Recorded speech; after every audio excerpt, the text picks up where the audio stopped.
I'm Joanna. Welcome. This is my 15th video. Today I'm going to review 4 books, 3 fiction, 1 nonfiction. Let's get started. The first book is A Calamity of Souls by David Baldacci. He is an American writer. Typically he writes suspense novels or thrillers. And in this particular novel, the setting is in Virginia in 1968. And it kind of has a feel of To Kill a Mockingbird a little bit, although Jack, who is the main character and the story is told in his voice, he's white, but he teams up with Desiree DeBose, and she's a woman and she's black. So there is a man named Jerome who is a handyman who is black, and he works for the Randolphs, a very wealthy white couple. And as we go through the novel, we see that Jerome and his wife Pearl are accused of murdering the Randolphs. The courtroom drama, dialogue, arguments are presented brilliantly. The author actually has a law degree, so that might have some influence on his writing. Baldacci shows through defending Jerome and Pearl that it's opening a new perspective for him. Though Jack grew up in the same town as his peers and behaved the same way regarding prejudices, etc., this experience has made him a respecter of the past. What he deemed or considered social normal behaviors, he explains how he sees or recognizes the injustice of it all. A healthy society has empathy and understanding for all its citizens. I believe that too. I enjoyed David Baldacci's prose. I think this is a page turner. I liked the ending. I enjoyed the story as a whole. I give this 5 stars. Book number 2, Luminous by Sylvia Parks. This is a sci-fi fiction, and I love the cover. It's of a Korean national tiger up on top. The author explains that it is now extinct. But this novel is of a very possible future with robots as similar as actual humans. And, well, let me read it to you. They're created in this way, with consciousness stimulated in the robots' minds, with layers of perception, sensation, and emotions, and now imagination, all in a network of programs. And humans can actually be part robot as well. And so this is the world in the novel. So the robots are created to replace loved ones, replace pets, or, for personal use, etc. But of course, there's always bugs in the program where negative consequences of the AI and the humans swing out of control.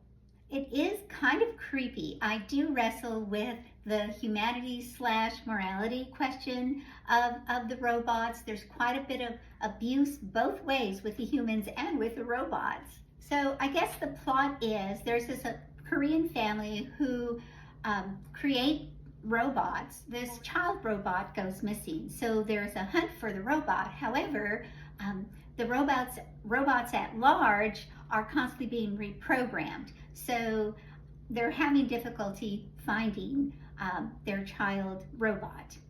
This is actually a difficult book for me to review because I was constantly figuring out what was happening in the book, what was going to happen next. I would read it and then reread it, but it was like I was reading in fragments. I enjoy sci-fi. I remember Clara and the Sun by Kazuo Ishiguro.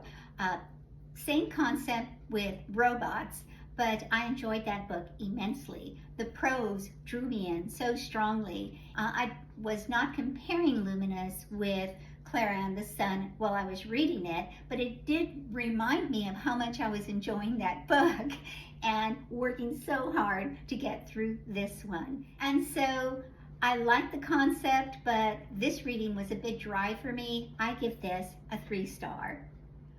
Book number 3, Twist by Colum McCann.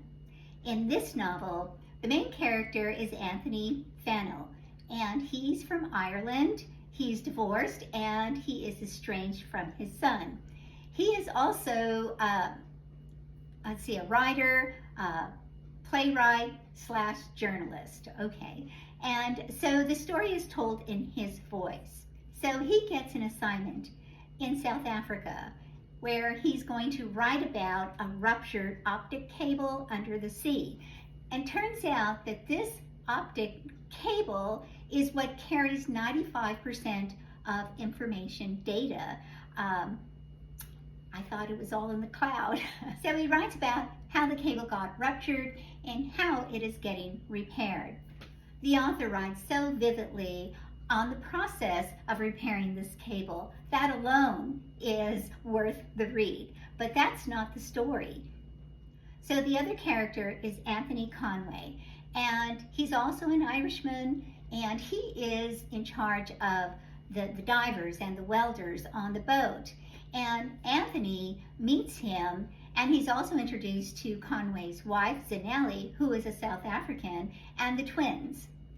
So the story is of Fennell telling of his experience on the ship and, the new relationships that he's acquired. His prose is lovely.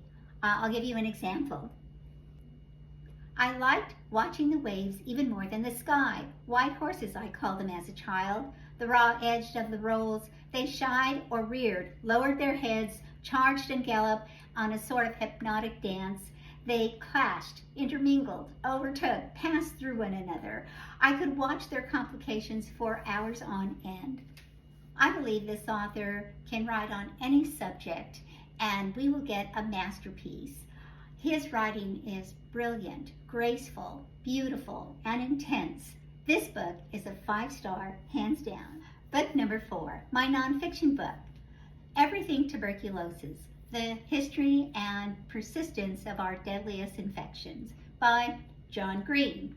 I like John Green. I watch his science shows because he always explains science so simply. He puts it in the simplest forms. And so in this book, John Green explains the history of consumption. Today we call it TB. He researched tuberculosis from thousands of years back, and he talks about how it kills very slowly, how most of us carry tuberculosis, but it lies dormant for the most part. Finally, there was a cure in the 1950s. Throughout the book, we follow a patient named Henry who has TB and how it affects him, his family, and they live in Sierra Leone in West Africa. The author opens our eyes about, poverty and racism and why those are the things that keep all of us susceptible to TB today. The author is also very open about his own health and emotional issues. It's a very informative book. I appreciate his compassion. I'm glad I read it. I give this book 3.5 stars. I'll be back next week with 4 more books.